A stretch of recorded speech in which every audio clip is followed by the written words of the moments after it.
नमस्कार, मी मनोशी पाठक. बातमीपत्रात आपलं स्वागत. सुरुवात करतोय एका राजकीय बातमीनं.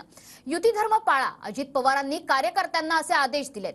माढा लोकसभेच्या पार्श्वभूमीवर अजित पवारांनी देवगिरीवर बैठक घेतली. माढा लोकसभेच्या पार्श्वभूमीवर अजित पवारांची देवगिरीवरती बैठक संपन्न होते. रामराजे निंबाळकर, दीपक चव्हाणांची सुद्धा या बैठकीला उपस्थिती आहे.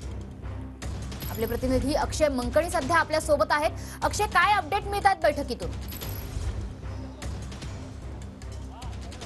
मनश्री, खरं तर महायुतीचे जे माढा लोकसभा मतदारसंघाचे भाजपचे उमेदवार आहेत रणजित नाईक निंबाळकर यांच्यावरती ही रामराजे नाईक निंबाळकर यांची नाराजी होती. तसेच राष्ट्रवादीच्या कार्यकर्त्यांची त्यांच्यावरती संपूर्ण माढा लोकसभा मतदारसंघामध्ये नाराजी होती आणि ही नाराजी उघडपणे रामराजे नाईक निंबाळकर यांनी आपल्या संपूर्ण मेळाव्यामध्ये बोलून सुद्धा दाखवलेली होती. आणि खरं तर तुतारीसाठी काम करा असं देखील जे मत आहे ते खरं तर रामराजे नाईक निंबाळकरांनी आपल्या कार्यकर्त्यांना एक उद्देश म्हटलेलं होतं अशी विश्वसनीय सूत्रांची माहिती होती. त्या सगळ्या पार्श्वभूमीवरती आज अजित पवार यांनी रामराजे नाईक निंबाळकर आणि त्याचसोबत फलटणच्या काही महत्त्वाच्या राष्ट्रवादीच्या पदाधिकाऱ्यांची बैठक जी आहे ती देवगिरी या निवासस्थानी घेतली. तब्बल 2 तास ही संपूर्ण बैठक जी आहे ती पार पडली. त्या बैठकीमध्ये प्रफुल्ल पटेल, सुनील तटकरे, त्याचसोबत राष्ट्रवादीचे राष्ट्रीय अध्यक्ष अजित पवार आणि रामराजे नाईक निंबाळकर, फलटणचे आमदार दीपक चव्हाण आणि त्याचसोबत माजी आमदार प्रभाकर घारगे आणि त्याचसोबत नवी मुंबई कृषी उत्पन्न बाजार समितीचे संचालक आहेत बाळासाहेब सोळकर,